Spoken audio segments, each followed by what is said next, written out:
Welcome back to Crypto Odyssey. I'm Jason, and today we're looking at XRP from a macro and fundamental perspective. Forget the noise, forget the memes. We're zooming out and looking at XRP in terms of the building blocks and the foundations that are being laid right now. So, first idea to consider. Number one, XRP was never meant to be a meme coin or a speculative gamble.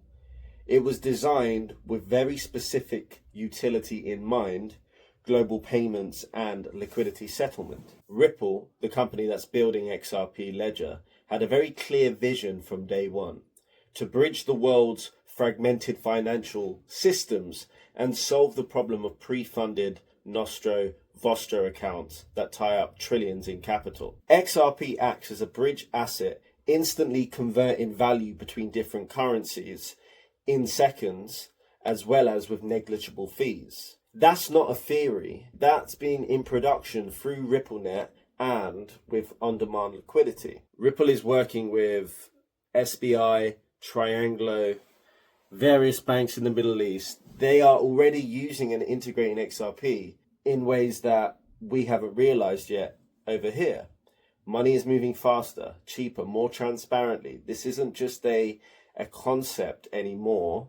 It's not an idea just like a meme or a speculative coin might be. XRP is being used in real world cases. There comes a point to consider the difference between what is an idea and what is an actual asset in society. Although nothing is emerging instantaneously, as some people think these things happen overnight, what we're seeing is infrastructure being built in motion. So it's happening in areas like the Middle East, Asia, Africa. XRP seeing partnerships with these financial institutions. While most cryptos are searching for a use case, XRP already has integration with institutions underway. Now let's address another elephant in the room, which is this regulation. XRP was locked in a multi-year legal battle with the SEC, accused of being an unregistered security. But fast forward, and XRP is one of the few crypto assets in the US with legal clarity. Judge Torres ruled that XRP itself is not a security.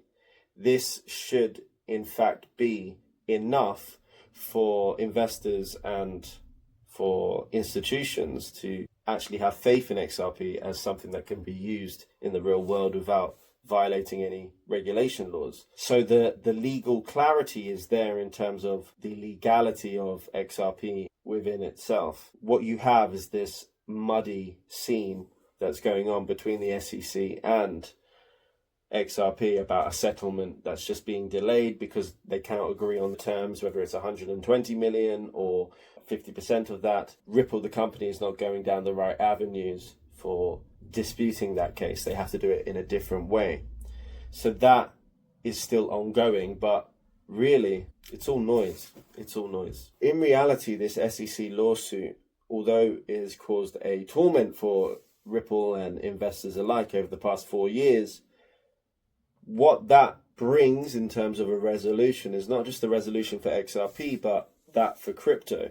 We're now opening the door to regulation. We now have clarity. XRP is the first in that field that's really had this heavy scrutiny upon it and has come out the other side as not a security. So that's hopeful for the future of crypto industry, not just XRP itself. So once the shackles of the SEC become lifted, XRP is not just going to stop at cross-border payments.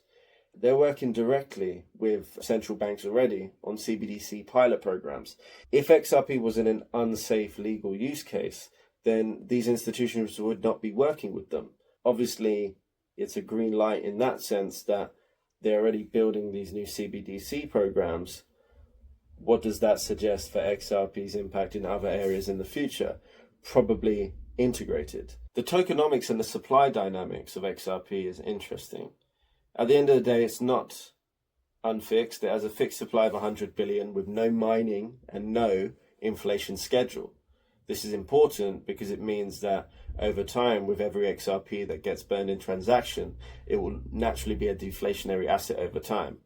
Roughly half is already in circulation, with Ripple continuing to release XRP from escrow on a predictable schedule every monthly, I think, ensuring transparency and avoiding any shock supply to the system. With increasing ODL demands, volume, XRP's utility actually consumes liquidity, so it creates a natural demand for supply.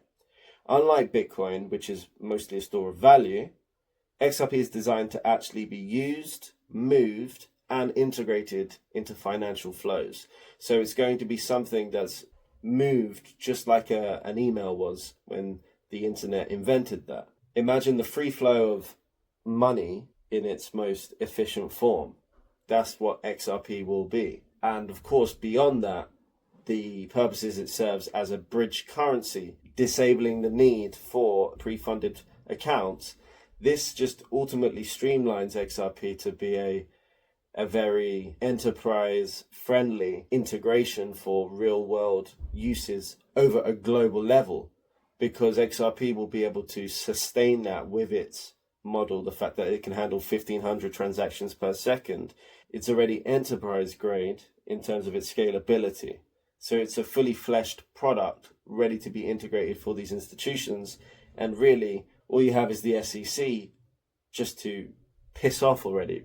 The fundamentals are lining up for a very bullish end to this year. XRP has really outperformed other assets, especially Ethereum. I do think it will flip Ethereum at some point. It did back in the day, of course, very short-lived, but that just shows the potential XRP has when it doesn't have this cloud on its shoulders still going on. It's like an ex-girlfriend that just won't give up. But we need to move on from that, and hopefully XRP will be flying high thereafter. So I hope you enjoyed the video today, just a different one, talking face to face. Peace out.